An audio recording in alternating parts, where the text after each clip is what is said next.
us there playing one night. And the next night was Saturday night, when the Saturday night that the Beatles played on Ed Sullivan. And Mark and his mother, now Mark wasn't there, it was his mother who saw us at the Lamplighter on Friday night.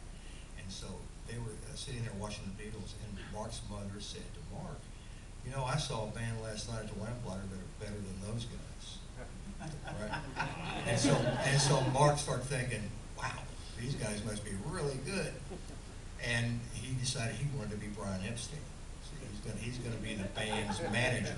And he did. He came all dressed up in a suit. Looked like he was 40. The guy was 18. He comes dressed up in a suit, and he's all dressed up. He goes, he says, I'm changing your name. We were called the Illusions Combo at that time.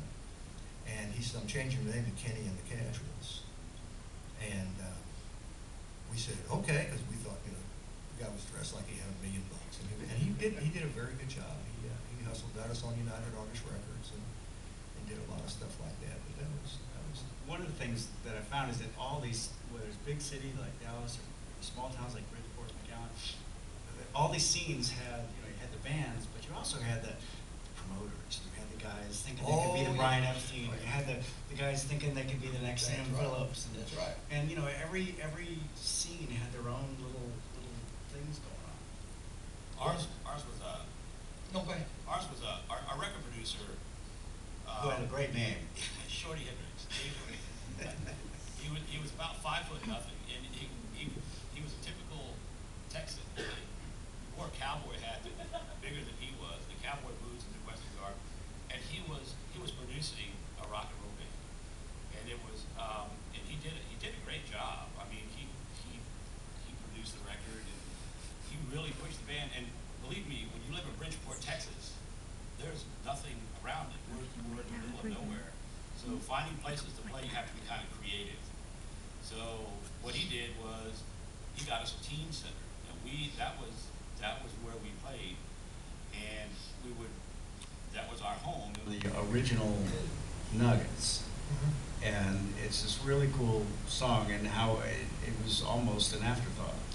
Well, it was an afterthought. We were in the studio doing a song called Things Are Getting Better, and it was kind of, the Things Are Getting Better was kind of a screamer, like Journey to Time.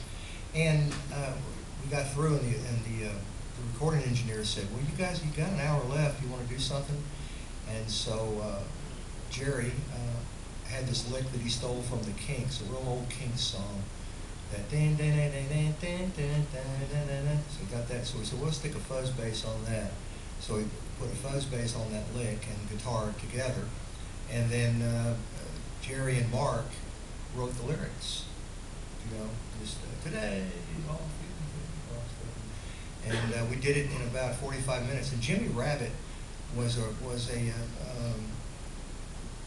DJ on Cliff or K-Box or one of those stations back there, Cliff, you know. And he was in the studio listening to it. And when we got through, he took the acetate, which was the record, the acetate that they print the records from. He took it out to the radio station, Cliff, and they put it on the air that day. He liked it so much they put it on the air that day, that afternoon. And the phone started ringing, and it became an instant hit for us. So.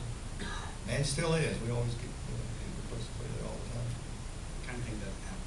A serendipity, yeah.